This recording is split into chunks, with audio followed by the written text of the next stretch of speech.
புனித அந்தோணியாருக்கு உகந்த மாதமான இந்த ஜூன் மாதத்தில் அந்தோணியாரின் புதுமைகளை கேட்டு தியானித்து ஜெபிப்போம். சிட்டுக்களை சிறை வைத்தார். பருவகாலம். வயலின் தானியங்கள் முற்றி விளைந்திருந்தன. பறவை கூட்டம் இங்கும் அங்கும் வட்டமிட்டு சுற்றி பறந்து கொண்டிருந்தன. காவல் செய்ய எவரும் கிடைக்கவில்லை.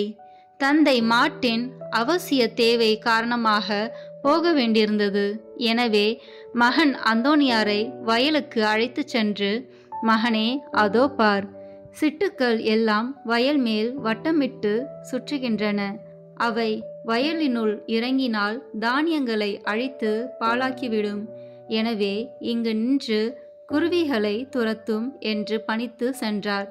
தினமும் திருப்பலிக்கு செல்லும் புனித அந்தோணியார் எதை செய்வது என்று எண்ணி தடுமாறினார்.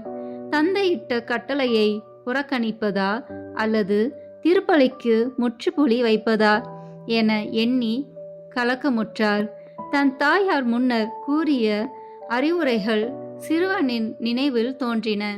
எனவே நம்பிக்கை கொண்டவனாக வயல்வெளியில் முழந்தாள் இட்டார். என் காவல் தூதர்களே, வாருங்கள், எனக்கு ஒரு வழி காட்டுங்கள். நான் என் தந்தையின் கட்டளைக்கும் பணிய வேண்டும், திருப்பலிக்கும் செல்ல வேண்டும். இதற்கு நான் என்ன செய்வேன் என வேண்டி நின்றார். அப்போது, அந்தோணியாரே, நீ குருவிகளை அழைத்து அருகில் உள்ள மாளிகையை திறந்து அவற்றை உள்ளே அனுப்பி கதவை மூடிவிடு. ஆலயம் செல் என்னும் உள்ளுறுத்தல் அவரை தூண்டியது. இறைவனை வேண்டி மனம் உருக ஜெபித்தார். பின்னர் சிட்டுக்களை அழைத்தார். என்ன ஆச்சரியம்! எல்லா சிட்டுக்களும் அவர் அழைத்த பின் பிரகாரம் கதவு திறந்த மாளிகையினுள் புகுந்தது. கதவை பூட்டிய அந்தோணியார் மகிழ்ச்சியுடன் ஆலயம் சென்றார். நன்றி பெருக்குடன் இறைவனை புகழ்ந்து வாழ்த்தினார். திருப்பலியில் சிறிது நேரத்தின் பின்னர் வயலுக்கு வந்த தந்தை வயலில் மகனை காணாமையால் நேராகவே ஆலயம் சென்றார். திருப்பலி முடிந்து மகன் வீட்டுக்கு வந்து கொண்டிருக்க கண்டார். அவ்விடத்தில், மகனே, உன்னிடம் நான் என்ன சொன்னேன், அதை மறந்து விட்டாயா என கோபத்துடன் மனவேதனையுடனும் கேட்டார். அதற்கு மகனோ, அப்பா, நான் எல்லா குருவிகளையும் மாளிகையினுள் சிறை வைத்துள்ளேன். அதனால் தானியத்துக்கு எக்கேடும் நிகழ்ந்திருக்காது என்றார். அவர் கூறிய வார்த்தைகளை சிந்தித்தவராக தன் தனையையும் அழைத்து கொண்டு மாளிகை நோக்கி சென்றார் தந்தை. மாளிகையினுள் குருவிகள் எல்லாம் அமைதியாக அடைந்திருந்ததை கண்டார். மனம் மகிழ்ந்து கதவை திறந்தார். குருவிகள் யாவும் குபீரென பறந்தன வெளியே. ஆனால் அந்த நிகழ்ச்சி மட்டும் தந்தையின் மனதில் நிழலாடி கொண்டிருந்தது. மேலும் இச்சம்பவம் மார்ட்டின் பிரபுவுக்கு பேராச்சரியத்தையும் அத்துடன் பேரானந்தத்தையும் ஏற்படுத்தியது.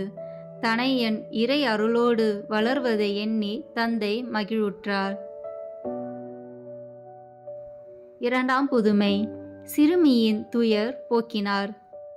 அன்று ஒரு நாள் அந்தோணியார் பேராலயம் நோக்கி சென்று கொண்டிருந்தார்.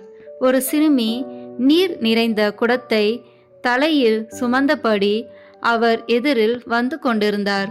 அவள் சிறுவன் அந்தோணியார் அண்மித்து கொண்டு வருகையில் எதிர்பாராமல் குடம் விழுந்து உடைந்தது. ஓவென கதறினாள் சிறுமி. நான் என் செய்வேன்? வீட்டில் என்னை அடித்து கொன்று விடுவார்களே என கதறி கண்ணீர் வடித்தாள். கதறும் சிறுமியின் கோலத்தை கண்ணுற்ற நம் அந்தோணியார் மனமிறங்கினார். உடைந்த குடத்தின் துண்டுகளை ஒன்றை சேர்த்து பொருத்தினார். கண்களை மூடியவராய் கடவுளிடம் மன்றாடினார். குடத்தின் துண்டுகள் ஒன்றுடன் ஒன்று பொருந்தின. அவ்வாறே குடம் பழைய நிலையில் பரிணமித்தது. சிறுமியின் மகிழ்ச்சியை கண்டு அந்தோணியார் ஆறுதல் அடைந்தார். அவளும் அமைதியாக நீர் கொண்டு வீடு சென்றார். சிறு வயது முதல் தெய்வ நம்பிக்கையுடன் இறை அருளுடனும் சிறந்து விளங்கிய நம் அந்தோணியார் இது போன்ற அநேக அற்புதங்களை செய்து பலருக்கும் உதவி புரிந்தும் அதனால் பலரையும் மகிழ்வித்தும் இறை பராமரிப்புடன் வாழ்ந்தமை வரலாறு எத்துரைக்கும் சான்றுகளாம்.